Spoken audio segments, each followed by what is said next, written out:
Good evening दोस्तों। मैं हूँ आकांक्षा जैन, आपकी दोस्त आपके साथ।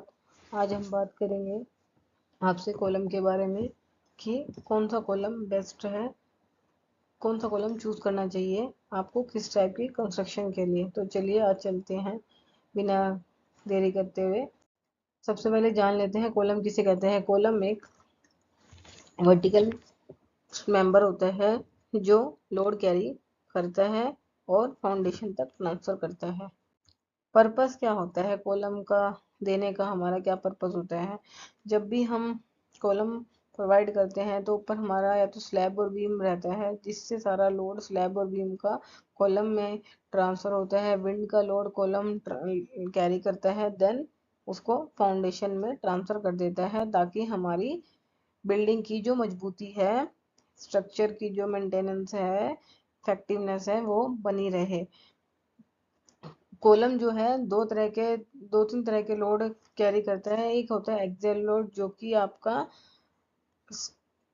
हॉरिजॉन्टल आता है। कंप्रेसिव लोड जो आपका स्लैब और बीम से आ रहा है। और अदर लोड विंड का है, साउंड लोड है, और स्नो लोड है। ये आपका अदर डेड लोड होते हैं जो आपको हमारी बिल्डिंग्स में आते हैं, जो कॉलम कैरी करता है और उसके बाद उसको फाउंडेशन तक ट्रांसफर करता है। तो ये है सारा कॉलम का पर्पस। तो चलिए नेक्स्ट स्लाइड में बात करते हैं टाइप्स ऑफ कॉलम के बारे में। अब हम शेप्स के बारे में बात करते हैं। तो शेप्स में हमारे स्क्वायर, रेक्टेंगल, कॉलम जो कि मोस्टली यूज होते हैं रेजिडेंशियल बिल्डिंग में। इसमें क्या होता है, स्क्वायर रेक्टेंगल शेप में आप या तो 9 बाई 9 स्क्वायर में 9 बाई 9 इंच का कॉलम, 1 बाई 1 1 बाई 1 फुट का कॉलम। आप रेक्टेंगल में आप 9 इंच बाई 1 फुट का कॉलम, या 9 इंच बाई 10 इंच का कॉलम, या आप 1.5 बाई 1 फुट का कॉलम आप डिजाइन कर सकते हैं। अगर आपकी हाई राइज बिल्डिंग नहीं है, बहुत ज़्यादा हैवी स्ट्रक्चर नहीं है, हैवी लोड नहीं आएगा, तो आप स्क्वायर रेक्टेंगल कॉलम में जा सकते हैं। तो वहीं अगर आप बात करें सर्कुलर की, तो आप जैसे कि नाम से शो रहा है, ये सर्कुलर शेप में डिजाइन होता है। सर्कुलर इसमें सारा जो शटरिंग होता है वो सर्कुलर रहती है। रेनफोर्समेंट और आपका जो टाइज होते हैं वो आपका सर्कुलर सर्कुलर शेप में रहता है। और ये हैवी कंस्ट्रक्शन में सर्कुलर कॉलम का यूज किया जाता है। और पाइल फाउंडेशन है वो भी हम सर्कुलर कॉलम की मदद से ही बनाते हैं, क्योंकि सर्कुलर कॉलम से ही हम पूरा ड्रिल मशीन से सर्कुलर शेप देके हम फाइल फाउंडेशन, जो कि बहुत एक अच्छी फाउंडेशन मानी जाती है, उसमें आप सर्कुलर कॉलम का यूज करते हैं। अब हम बात करते हैं आगे की शेप्स के बारे में। तो हम स्क्वायर और रेक्टेंगल हमने बात कर चुके हैं। थर्ड शेप आता है एल शेप का कॉलम। ये भी स्क्वायर और रेक्टेंगल के कंपैरेटिवली स्ट्रॉन्ग होता है। ये बिल्डिंग की कॉर्नर बाउंड्री वॉल्स की कॉर्नर में यूज किया जाता है। और इसका use heavy high rise building में भी, हैवी ब्रिजेस में भी, बट हैवी रेनफोर्समेंट के साथ इसका यूज किया जाता है। बात करें टी शेप कॉलम की भी, सेम इसका भी बाउंड्री वॉल, कॉर्नर्स की बाउंड्री वॉल के साथ हम यूज कर सकते हैं एस्थेटिकली प्लीजिंग दिखाने के लिए। और ये भी, इसमें भी टी शेप में भी आप रेनफोर्समेंट के साथ अच्छा प्ले करके, अच्छी रेनफोर्समेंट इंस्टॉल करके, अच्छे बार्स इंस्टॉल करके हाई राइज बिल्डिंग में इसको यूज कर सकते हैं। बात करते हैं नेक्स्ट शेप के बारे में, जो कि है वाई शेप कॉलम। जैसे कि आपको फोटो में दिख रहा है, ये एक वाई शेप में होता है। इसमें क्या होता है, कॉलम का जो टॉप है उसके बाद कॉलम की दो ब्रांचेस, कॉलम को जो हमारा वर्टिकल मेंबर है उसके बाद उसको दो उसकी वर्टिकल ब्रांच हम एक्सटेंड कर देते हैं 45 डिग्री के एंगल पे। ये 45 जो डिग्री पे एंगल पे हम जो इसको वो करते हैं, एंगल करते हैं, तो वो जो सारा लोड है आपका स्लैब का, बीम का लोड, वो इस वाई पे, देन वाई से जो वर्टिकल मेंबर है, कॉलम है, उस पे ट्रांसफर होकर फाउंडेशन पे ट्रांसफर करते हैं। बात करें, ये आपको जनरली रेजिडेंशियल बिल्डिंग में नहीं देखने को मिलेगा। ये आपको high rise building, metro, railway की जो पूरा पूरे वो होते हैं स्टेशन होते हैं, उसके ऊपर जो हमने शेड वगैरह दिए होते हैं उसको सपोर्ट करने के लिए, ताकि आपको वहां पर पूरा का पूरा एक स्लैब ना देके आप जस्ट एक आप एक शेड प्रोवाइड करते हैं। वो जो सारा लोड है वो ये वाई शेप कॉलम आपका सारा कैरी कर लेता है, लोड कैरी कर लेता है। आपका कन्वेंशन सेंटर है, ब्रिजेस कंस्ट्रक्शन है, स्टेडियम में है, यहाँ पे आपका मोस्टली वाई शेप का कॉलम बहुत ज़्यादा यूज़ किया जाता है। बात करते हैं रिइंफोर्समेंट के टाइप की। कौन कौन सी रिइंफोर्समेंट होती है? एक होती है टाइट कॉलम, एक होता है स्पाइरल कॉलम, एक होता है कंपोजिट कॉलम। टाइट कॉलम किसे कहते हैं? जिसमें आपको टाई टाई किया जाता है रेक्टेंगुलर शेप में। जो टाइज होती है वो आपका रेक्टेंगल और स्क्वायर कॉलम में देखने को मिल जाते हैं। जैसे कि हम इस पिक्चर्स में देख रहे हैं, ये जो रेक्टेंगुलर कॉलम होते हैं एक आरसीसी का कंस्ट्रक्शन होता है। इसमें क्या होता है, सबसे पहले फाउंडेशन बनती है, फाउंडेशन के बाद आपका 9 बाई 9 का एक शटरिंग, एक ब्लॉक बनाया जाता है, शटरिंग बनाया जाता है। उसमें आपके पास आपके चारों आपके 9 बाई 9 में आपका मिनिमम जो रेनफोर्समेंट है, जो बार्स रहते हैं आपके, वो आपके 4 बार्स इंस्टॉल किए जा सकते हैं। उसके बाद आप इसमें स्टील की जो है टाइल्स 6 बाई 6 इंच के गैप पे लगा सकते हैं, जैसे कि आप पिक्चर्स में देख पा रहे हैं। आप इसमें रेन बार्स जो है 6 भी दे सकते हैं, आप इसमें 4 भी दे सकते हैं। मिनिमम 4 बार्स रेक्टेंगुलर और सर्कुलर कॉलम के लिए सफिशिएंट है। अगर आपको हैवी स्ट्रेंथ प्रोवाइड करनी है तो आप इसमें हैवी रेनफोर्समेंट और हैवी कंक्रीट मटेरियल आप इसमें प्रोवाइड करके हैवी स्ट्रेंथ दे सकते हैं। अगर आपका 4 स्टोरी बिल्डिंग है, 3 स्टोरी बिल्डिंग है, तो आप उस डिपेंड करता है स्ट्रक्चर का, तो आप उतनी रेनफोर्समेंट इसमें प्रोवाइड कर सकते हैं। बात करते हैं अगर हम स्पाइरल की, तो वो स्पाइरल जिसे कहते हैं, स्पाइरल मतलब गोल गोल। तो ये मोस्टली जो स्पाइरल हमारा रहता है वो राउंड कॉलम, सर्कुलर कॉलम में ही ये स्पाइरल का यूज किया जाता है। इसमें भी जो शटरिंग होती है वो एक पूरा एक मोल्डिंग होती है सर्कुलर की। उसके अंदर सबसे पहले बेस बनाया जाता है, फाउंडेशन बनाई जाती है, देन आपका इंस्टॉल की जाती है मोल्डिंग सर्कुलर की। उसके अंदर आपके बार्स मिनिमम 6 बार्स आपके रहते हैं, रेनफोर्समेंट रहती है। उसके बाद आपका कंक्रीट और ये सब रहते हैं। और हेलिकल जो टाइल है, स्पाइरल है, वो इसके अंदर होल्ड की जाती है बार्स को वो करने के लिए, एक हैवी स्ट्रेंथ प्रोवाइड करने के लिए कि बार्स कहीं भी हिले नहीं। तो एक स्पाइरल हेलिकल टाइल्स इसमें प्रोवाइड की जाती हैं जिससे कि उसको मजबूती मिले। तो इसलिए ही मोस्टली अगर आप देखेंगे हैवी ब्रिजेस में और मेट्रो के जो ट्रैक्स होते हैं उसके नीचे मोस्टली आपको हैवी हैवी ब्रिजेस में ये स्पाइरल और सर्कुलर कॉलम आपको देखने को मिल जाएगा काफी उसमें। तो ये जैसे कि हाई हैवी होता है तो इसमें हाई एक्सपेंसिव ये चला जाता है। बात करते हैं कंपोजिट और इनकी, ये भी बहुत ज्यादा हाई राइज बिल्डिंग में इन है। कभी भी आपको स्टील क्रोजन से बचना है तो आप इसके अंदर इन केस कॉलम का आप यूज करते हैं। जहाँ पे आपको लगता है बहुत ज्यादा बारिश होने के चांसेस रहते हैं तो वहां पर आप इस टाइप के कॉलम का यूज कर सकते हैं। ये आपको मजबूती एक हैवीनेस और एक स्ट्रेंथ प्रोवाइड करेगा। इसमें क्या होता है, वही सेम हमारा फाउंडेशन बनता है, फाउंडेशन के बाद एक पूरा लाइक आपका 2 बाई 2 का कॉलम है, तो 2 बाई 2 का जो मोल्डिंग रहता है हमारा, वो एक शटरिंग लगा दी जाती है। उसके अंदर उस सबसे पहले बार्स फिक्स रेनफोर्समेंट फिक्स की जाती है। रेनफोर्समेंट फिक्स करके आपकी रेक्टेंगुलर टाइज 6 बाई 6 के गैप पे फिक्स की जाती है। देन उसके अंदर ये I section I section steel का जो है इसमें प्लेस किया जाता है, विद कंक्रीट के साथ ये आपका चलता है। तो ये बहुत ज्यादा आपको मजबूती प्रोवाइड करता है हाई राइज बिल्डिंग के लिए।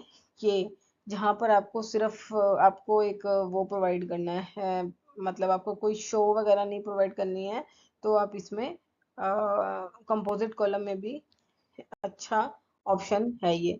बात करते हैं हम कंस्ट्रक्शन मटेरियल की। कि हमारे पास बहुत सारे कंस्ट्रक्शन मटेरियल है, तो उसके हिसाब से कैटेगराइज मैंने किया है। ब्रिक कॉलम, ब्रिक कॉलम जैसे इस नाम से पता चल रहा है ब्रिक से बनाया जाता है। ये आपका है लो कंस्ट्रक्शन से हैवी कंस्ट्रक्शन में भी यूज किया जा सकता है। बहुत ज्यादा हैवी कंस्ट्रक्शन में नहीं, to up to 2 storey 3 storey तक हम ब्रिक कॉलम यूज कर सकते हैं। अगर आपका लो स्टोरी बिल्डिंग है, लाइक आपका सिर्फ ग्राउंड फ्लोर ही है, वहां पे आपको कॉलम आपको प्रोवाइड करना है, तो आप ब्रिक ब्रिक विद मोर्टार के साथ आप प्ले कर सकते हैं। अगर आपका हैवी स्टोरी है, आपको first floor first story second story अब तक 2 स्टोरी तक आपको जाना है, तो आप ब्रिक के साथ विद रेनफोर्समेंट में आप प्ले कर सकते हैं। आप इसमें जरूरी नहीं है कि आप 9 बाय 9 का ही बनाए, आप इसके अंदर 9 बाय 4.5 का कॉलम भी डिजाइन कर सकते हैं, 9 बाय 9 इंच बाय 1 फुट का भी कॉलम डिजाइन कर सकते हैं। डिपेंड करता है आपको कैसे एस्थेटिकली आपको डिजाइन करना है, वो आपको अपीलिंग भी लगे, एस्थेटिकली सुंदर भी लगे, दे सामने वाले को, देखने वाले को भी, खुद को भी आपको सुंदर लगे। और आप हैवी कंस्ट्रक्शन में जैसे कि आप फोटो में देख पा रहे हैं, इन्होंने 1.5 बाय 9 इंच की ब्रिक के साथ अच्छे से प्ले किया हुआ है। तो ब्रिक कॉलम आप कहीं भी कैसे भी यूज कर सकते हैं, but not in heavy construction. But ये काफी ड्यूरेबल रहते हैं और फ्लेक्सिबल रहते हैं लो लो बजट बिल्डिंग्स के लिए। बात करते हैं दूसरे नंबर की, वुड कॉलम की। जैसे कि आपको पता चल रहा है वुड से कि ये वुड टिम्बर से डिजाइन किए जाते हैं कॉलम। पहले ये काफी ज्यादा यूज में थे पहले टाइम में, बट अभी ये सिर्फ आपको एक एस्थेटिकली पर्पस के लिए यूज किए जाते हैं। लाइक आपको परगोलास वगैरह आप रूफ में दे रहे हैं, आपको जैसे एक सिटिंग एरिया है, उसके ऊपर आपको एक शेड प्रोवाइड करना है, तो उसमें आप वुड कॉलम में आप वुड को होलो भी रख सकते हैं, और उसको स्ट्रक्चर और उसको हैवीनेस प्रोवाइड करने के लिए, थोड़ा सा मजबूती देने के लिए आप इसमें रेनफोर्समेंट और इसमें कंक्रीट वगैरह मोटर वगैरह फिल करके भी आप इसको डिजाइन कर सकते हैं। ये आपके अपने ऊपर डिपेंड करता है कि आपको कैसे कैसे आपको स्ट्रक्चर को आप मेंटेन करना चाह रहे हैं। अगर आपको लग रहा है कि आपके वहाँ ज़्यादा वो नहीं रहता है, ये रेन का इशू नहीं रहता है या स्नो वगैरह आंधी तूफान का इशू नहीं रहता है, तो आप ये वुड कॉलम यूज कर सकते हैं। बात करते हैं हम स्टील कॉलम की। जैसे कि पता चल रहा है ये इसमें ये स्टील से बनाए जाते हैं, ये हैवी कंस्ट्रक्शन के लिए जहाँ पे बहुत ज़्यादा ह्यूग मशीन्स वगैरह का यूज होता है, वहां पे आपको हैवी स्लैब्स वगैरह आपको देनी है, तो स्टील स्ट्रक्चर सबसे ज्यादा फायदेमंद रहते हैं उन जगहों के लिए, बड़ी बड़ी फैक्ट्रियों के लिए, बड़े बड़े कन्वेंशन सेंटर्स के लिए, ब्रिजेस के लिए भी, not for bridges but convention centres हो गए, कम्युनिटी सेंटर्स हो गए, बड़े बड़े हॉल्स हो गए, और आप ये डिजाइन कर सकते हैं। बात करते हैं स्टोन कॉलम की। ये जैसे कि आप देख पा रहे हैं स्टोन कॉलम, ये छोटे छोटे रबल्स होते हैं, पेबल्स होते हैं, और उनसे उनको मोटर के साथ फिक्स करके बनाया जाता है। ये नॉर्मली बाउंड्री वॉल्स हो गए या आपका गार्डन एरिया होगा, वहां पे आपको लैंप पोस्ट वगैरह लैंप वगैरह देने हैं, तो वहां पर आप ये छोटे छोटे 4 फीट की हाइट पे 3 फीट की हाइट पे आप इसको डिजाइन कर सकते हैं। ये एस्थेटिकली पर्पज के लिए यूज किया जाता है। बात करते हैं ब्लॉक कॉलम की। तो ब्लॉक कॉलम ये जो है काफी ज्यादा इस टाइम ट्रेंडिंग में है। एसीसी कॉलम और इनको कंक्रीट ब्लॉक्स भी बोला जाता है।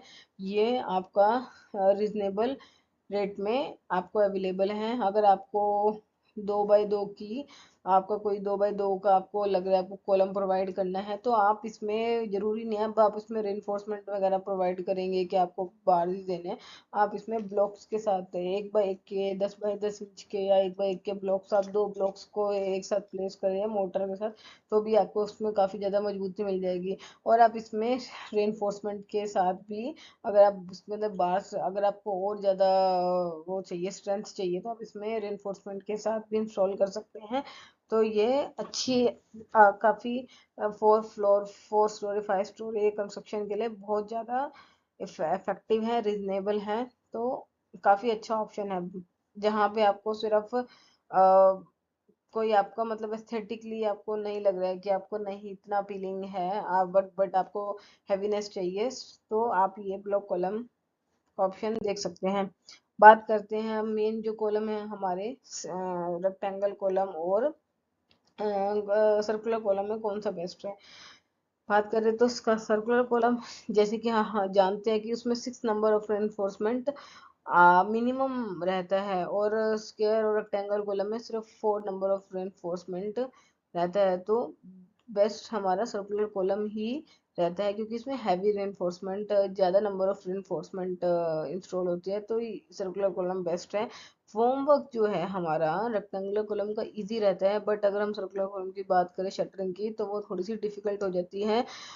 सर्कुलर कॉलम एस्थेटिकली काफ़ी प्लीजिंग रखते हैं, प्लीजिंग होते हैं, तो इसमें इसलिए हम जहाँ पे सिर्फ आपको कोई आपको दीवार वगैरह नहीं आ रही है आपकी कोई, तो वहां पर आपका सर्कुलर कॉलम बेस्ट है। हैवी स्ट्रक्चर है वहां पे सर्कुलर कॉलम बेस्ट है। सर्कुलर कॉलम इसलिए भी बेस्ट है क्योंकि लोड की जो कैपेसिटी है कैरी करने की, वो सर्कुलर कॉलम में ज़्यादा होती है। बताऊंगी मैं आपको कैसे है।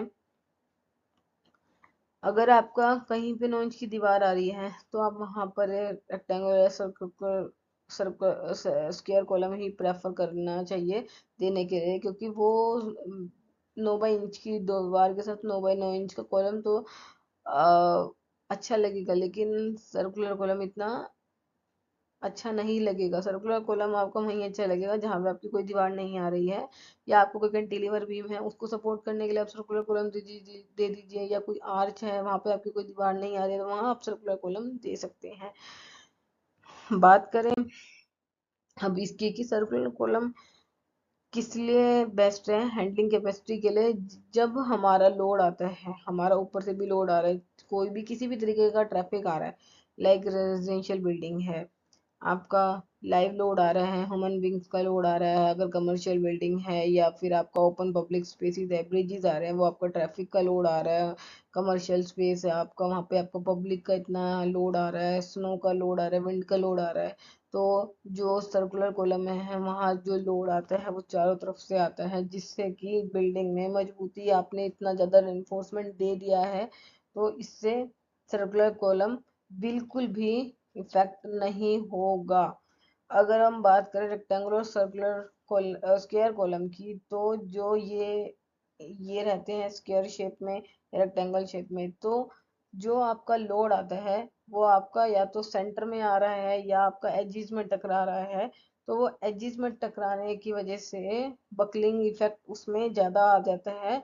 इसीलिए कहीं ना कहीं स्क्वायर और रेक्टेंगुलर कॉलम का ये वीक पॉइंट हो जाता है कि वो इतना ज़्यादा कैपेसिटी नहीं होता है उनको लोड कैरी करने का।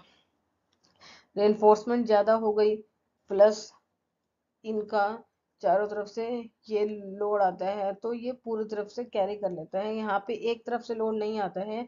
अगर सर्कुलर कॉलम पे लोड आएगा तो चारों तरफ से आएगा, तो वो उसमें इतनी स्ट्रेंथ होती है कि वो इतना हैवी लोड कैरी कर सकता है, दूसरा स्क्वायर और रेक्टेंगुलर कॉलम नहीं कर सकते हैं।